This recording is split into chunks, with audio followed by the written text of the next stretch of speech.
Gilaus pritūpimo izometrinis laikymas. Alkūnės įstatom prie kelių, keliais šiek tiek padarome spaudimą alkūnės ir minutę 30 pabūname tokia pozai. Po minutės 30, 20% jėga spaudžiam alkūnės į kelius, o keliais neleidžiame jiems platėti ar judėti į išorę. Ne? Tai 10 sekundžių, 20% jėga spaudžia alkūnės į kelius. Po 10 sekundžių kelius spausiu alkūnės, o alkūnėmis neleisiu jiems suvirsti vidų.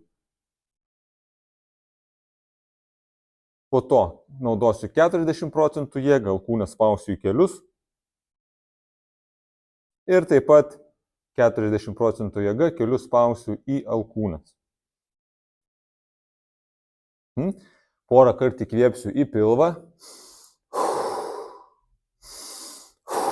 Ir antrų iškvėpimu šiek tiek praplatinu kelius į išorę. Turit pajausti, kaip šiek tiek atsidaro klubo sąnariai. Ok? 60% spausiu alkūnės į kelius.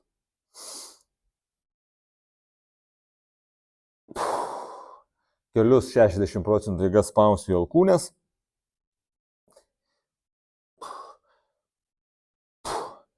80% spausiu alkūnės į kelius. Ir kelius spausiu lygiai taip pat į alkūnės. Porą kartų giliai įkvėpsiu. Ir vėl šiek tiek pabandysiu praskėsti kojas.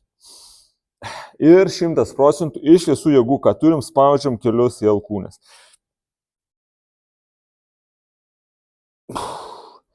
Ir alkūnės į kelius iš visų jėgų.